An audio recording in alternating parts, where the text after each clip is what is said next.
This is the GRID MPX Steering Wheel, and let me start off this review by saying this is fantastic. It is a superb steering wheel. That is not up for debate. The reason this review will be interesting in terms of what's good and bad about this wheel is because of the price point. Now, this wheel costs you £1,069. So the reason I'm saying this so early on, it's not going to be a wheel for you casual sim racers and arcade racing fans. This is going to be a wheel for those of you who want something premium, something fantastic. And in this review, the aim is going to be to tell you all of the pros and cons about this wheel and help you decide whether or not you want to add this to your premium sim racing rig. Now, as I'm making this is actually the first third-party steering wheel that we've reviewed on the Traxion channel. So what I cannot do is make direct comparisons with its competitors such as Asher, GSI and Cube Controls. But what I can do is tell you all the things that I love about this wheel, the things I don't like about it, and just basically talk you through why it's the best sim racing steering wheel that I have used to date. A quick disclaimer, as usual, we have been sent this wheel by GRID Engineering, so we haven't paid for it, we also haven't been paid, and we haven't been told what to say about it. This is completely our own review. All of the thoughts come from us, and you can check out our full review policy in the description below. Let's get on with the video. The company GRID Engineering was set up by Canadian Brandon Cocker back in 2020. He's a sim racer. He bought an expensive third-party steering wheel and dashboard display unit, but he wasn't happy with the quality of the product, and he also wasn't happy with the customer service he received. His ambition, therefore, became to design and build sim racing products of his own, with high-quality engineering and equally high-quality customer service. The first product sold by GRID Engineering was a 5-inch dashboard display unit, and since then they've teamed up with SimLab to produce an official Porsche RSR steering wheel and also an official Porsche dashboard display unit as well. Now, we have our hands on both of these DDUs and we will be reviewing these very soon on the channel. Now they've launched their second sim racing wheel, and it's this, the MPX. Now, there's no manufacturer ties here, just pure motorsport goodness. It's been designed for sim racers by sim racers to be as good as possible and as functional when it comes to your sim racing needs. Saying that, however, if you were just to look at this and it wasn't plugged in, it didn't have all the lights on, your first thought might be, it's a little bit plain, a little bit understated, maybe even a little bit boring. It's hard to disagree. Visually speaking, this wheel isn't the most complex design ever. It's designed to be functional, ergonomic, and easy to use, not necessarily look pretty. Obviously, with the lights on like it has now, it looks very, very pretty, and we're going to talk a lot more about those in a little bit. I have to say, you can see the sort of motorsportiness in the design. It almost looks like the kind of wheel you would see on a junior Formula car, but obviously a little bit cleaner, a little bit nicer. Now, there is no screen on the MPX as standard, but that's of course where the dashboard comes in handy. You do, however, get a sticker pack so you can assign the buttons as you wish. Now, visually speaking, things do get a lot more exciting when it's plugged in, and even more exciting again when you're actually using it, but we will come to that a little bit later on. I think the best thing to do first would be to run you through some of the engineering decisions that were made in the design of this wheel. And to do that, I'm going to wheel in the guy with the materials engineering degree.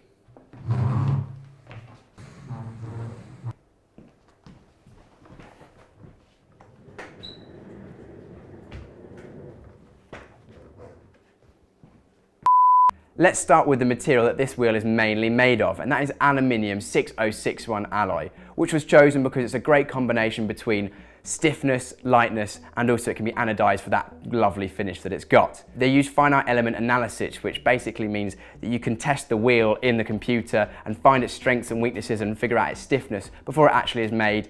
And John and I have done extensive testing with this wheel, and it is completely rock solid, and hopefully this will also mean that it will last a long time too. Most of you probably don't care about the materials this wheel is made out of as much as I do, but you will care what it feels like in the hands. And of course, you mainly grip the wheel with the grips. Now, these grips feel great in the hands, and they are made out of an anti-static mixture of polyurethane, so they provide plenty of grip with or without gloves. Although I prefer them with gloves because I've got a bit of a sweaty hand man, so I would recommend with gloves because with polyurethane, unlike with leather, potentially not as much breathability. However, hopefully because they are polyurethane, the durability will be there also. Now, an advantage of the polyurethane is the fact that it is very much solid, but it also has a little bit of give to it, so you won't get any pressure points on, for example, the heels of your hands, your thumbs, where you often get them, and that should reduce the chances of blisters as well. The polyurethane is injection molded around and actually through the frame of the chassis to give you a completely solid connection to the wheel frame, even though it does give you a little bit of cushioning for your hands. Now, with some other polyurethane grips that I've used on karting wheels, for example, sometimes they feel like they can twist and rub, but because these are injection molded through and round the the chassis of the wheel itself, it is completely solid. Brandon, the owner of Grid Engineering, told us that the grips were actually subject to a last-minute change before the final production run, and those changes have clearly worked because it feels great in your hands. There's all the grip you need, and I love the feeling it gives you. The next thing you're going to be thinking about and using is the buttons. These buttons actually on the front of the face have the same polyurethane injected around them to stop you, for example, accidentally hitting a button in a hairpin corner like the last corner of Long Beach. Now these were actually quite a bugbear apparently of Grid Engineering. They were quite difficult to injection and mould around the frame, but they're a really good addition and different to most wheels which just have an aluminium or plastic shroud. The buttons themselves are custom moulded by Grid Engineering to provide a specific level of transparency for the LEDs that of course lie underneath. Now when you press the buttons, you'll notice there is a very soft and positive click. I think it feels really nice, but also lets you know that you've pressed the button so you don't have to look and check. They're well placed on the wheel, right where your thumbs want them, and those polyurethane shrouds around them mean that you're not accidentally going to press a button that is going to turn the pit limiter on during those high intensity battles of the race. Now moving to the rear of the wheel, which is where the paddles and shifters are situated.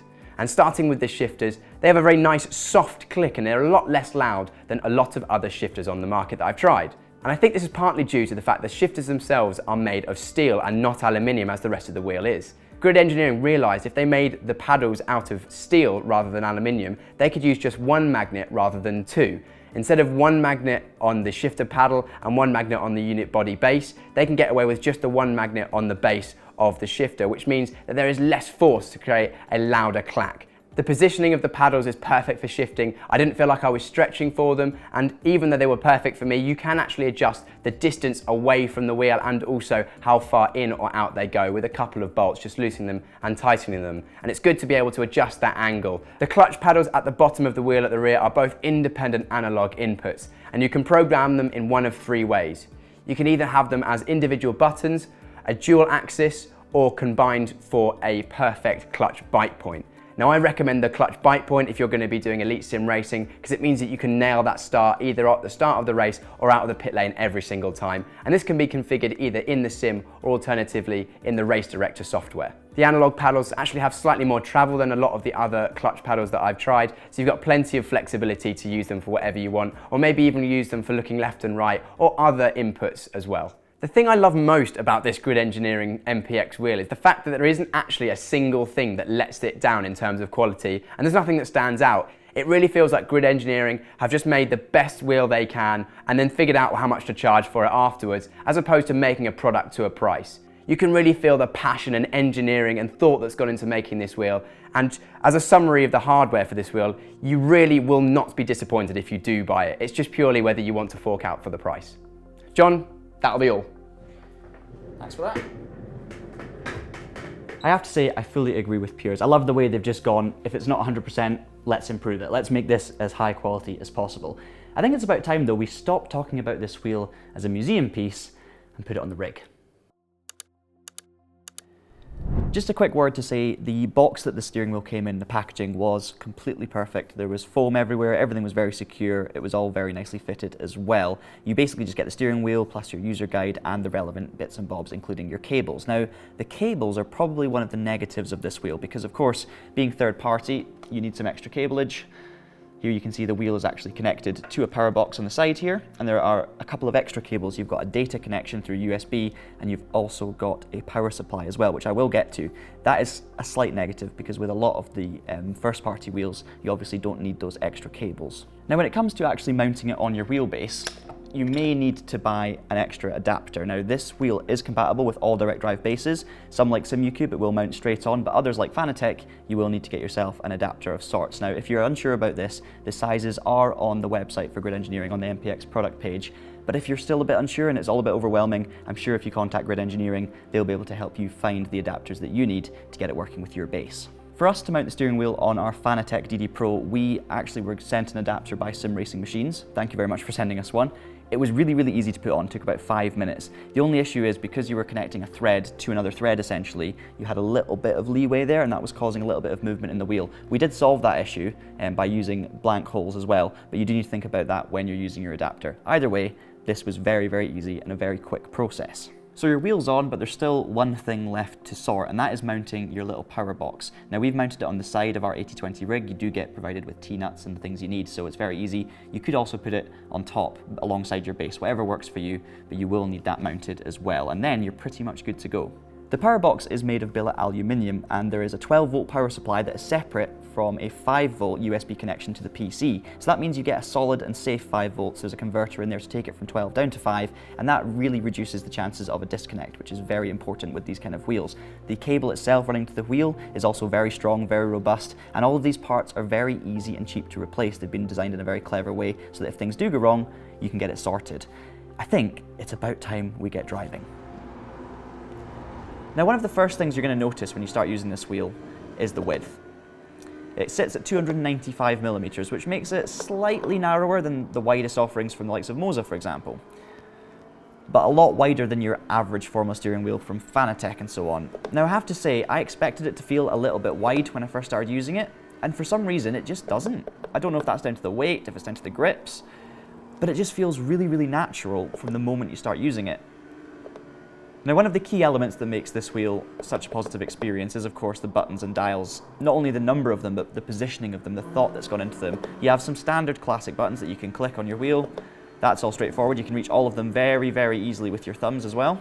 Then you have these rotaries in the middle, 5 dials, very simple click, very clear. You can feel it as well, so you know exactly what you're doing as you're adjusting it. All of those dials are clickable as well, so you can press them down. For example, if I wanted to return to garage, I can just hold that middle dial and it'll do it. So that's all great, feels good. Piers obviously talked about the quality of the actual materials used earlier on. Now, beyond that, you may not be able to see it super clearly, but you also have thumb rotaries as well. So you've got 2 on the top here. Again, very, very similar, easy to operate. You don't have to even move your hand. You can continue to hold the grip firmly, and then you've got 2 on the bottom as well.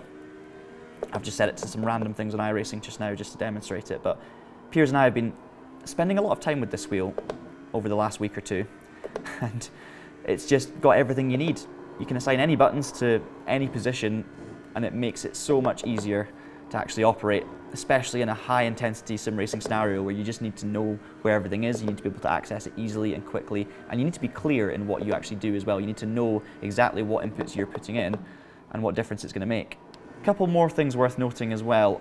On the top corners, you do have a joystick of sorts, which has an up, down, left and right function, so you can set that to change your menus, for example. One on the left and one on the right, but it also rotates. So you've got another different option there, another different setting you can use, and the button clicks as well. So these buttons are maximized in terms of the different things you can actually set them for. At this stage, you're probably thinking, okay, that looks like a lot of buttons. Well, there's more. You have 2 buttons that you can reach with your index finger on the back of the wheel as well. Now, this was something, I believe it was Audi started doing in their real motorsport cars, and Grid Engineering have decided to go with it, and honestly, it's great. You don't press them by accident, they've got a slightly stiffer actuation, but it's very, very clear. You can feel and hear when you've actually clicked the button. And that just gives you more options once again. Now, hopefully you can hear the shifters okay. They're actually quite soft. They're a lot less clacky than most of the steering wheels I've used. I actually really like it. I like the feel of it. I don't feel like it's going to annoy my neighbours. Now, Piers obviously spoke earlier about the use of 1 magnet instead of 2 and how that all works. And it just makes things so much cleaner. And yes, it's not going to maybe sound as satisfying in terms of an audio recording, but I have not missed a shift. I genuinely haven't missed a shift. It's really nice having those clutch paddle options there as well. Obviously, you can assign them however you'd like, whether you want to use a dual clutch or you want to assign a specific bite point. You can do all of that in the software, which I'm going to come onto very shortly. But they feel absolutely fine. I mean, I've not assigned them to the clutch at the moment, but it feels like you've got a lot of control there. Everything just is high quality. It just, I just want one of these in my house. So we've talked quality, we've talked ergonomics, we've talked what it is that makes this wheel good to use. But one of the biggest things, of course, as you probably will have seen throughout this review, is the LED lights. You can do so much with this, so much customization. You can probably notice at the moment that whenever I hit the rev limiter, I've set these up to flash at me, so I know when to change gear. But there are so many other things you can do as well. You can set them so that whenever there's a yellow flag, everything goes yellow. when you've got your pit lane speed limiter on, like this for example, that red light is now flashing, hopefully you can see that, and then I turn my limiter off and it's solid, so I know what's happening with the car. I don't need to guess whether or not something is actually active or not. You can also set it up so that the lights will flash on either side if there's a car next to you. So essentially if your spotter tells you car right, you can have it flashing pink or red or yellow on the right, whatever you want. And you can pick pretty much any color you want as well. It's incredible the amount of customization, and those lights really do make a difference. Not only does it look cooler, but it actually gives you important information that you don't need to think twice about or read a little word on a screen or anything like that. It really does help.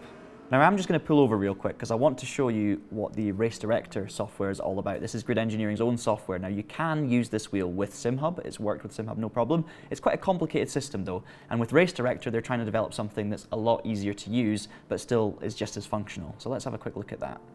So this is Grid Engineering's Race Director software. It's still in beta, but you will get access to it if you purchase this wheel.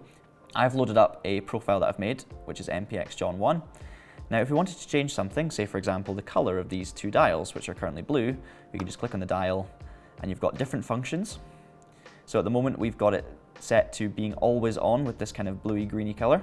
And if I was to change that to orange, very simple, hit close, changes color. Great. Very, very easy. Beyond all the fancy colors, the nice thing about this is that you can set multiple different functions. So yes, I can have a solid color when it's always on, but if I set function 1 to be yellow flags, for example, or DRS, that means that when that is actually active, aka you have your DRS on, that will override the initial color. So you can essentially set them by level of priority, which I think is really, really cool and allows you to just muck around with it more than ever. Now, of course, you can also use SimHub instead of Race Director, which is more complicated, as I said. You can do more fancy things with the lights. You can make the lights spin round and flash and do all sorts of stuff. So if you have the time, I recommend giving that a go as well. But Race Director, I'm sure we'll be able to do that in future too. So this is really impressive, just keeps it all nice and simple. I can even load up Piers' original profile as well, and there you go, colors have changed. He can set his up for how he likes it, I can set mine up for how I like it, or we could do it individually for different cars as well. This is something that just takes this wheel from, you know, high 90s, very, very close to 100. Ultimately, the reason this wheel feels so special to me is the meticulous attention to detail. There's so much passion and thought that's gone into the development and design of this product. There's basically been no corners cut.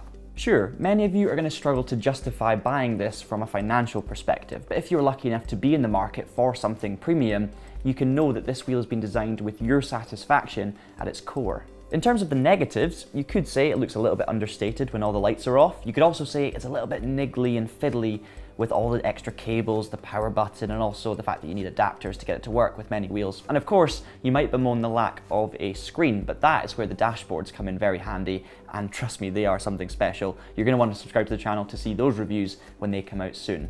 In the meantime, however, I am just super impressed with this. I genuinely have to say that of all the steering wheels that I have tested, this is my new #1 favorite. And of course, take that with a pinch of salt because we haven't tried its main competitors, and I might try them and think they're even better. I don't know, but what I can tell you from my personal experience, this is my favorite sim racing wheel. The thing we do know about Grid Engineering as a company, both in terms of our personal experience and what others have said about this company, is that they do focus on customer service as well as high quality. So I can guarantee you, if you buy this wheel and you do have any issues, they will be very much willing to help you, which is really important. And obviously the high quality of the actual materials used means that this wheel should last you a very long time in theory. That then is going to round off this review, and I just need to say finally a big thank you once again to Grid Engineering for sending us the steering wheel, and a reminder that our review policy is in the description below. I want to know what you guys think of this. Are you planning on purchasing one? Do you have some Grid Engineering products already? I can tell you that combining this with the dashboard is going to blow your mind. Let us know down in the comments below if that is something you fancy doing or have already done. And of course, subscribe to the channel for all of our future hardware reviews and all the rest of our racing game content as well. Until next time, thanks for watching, keep it pinned, and have a great day.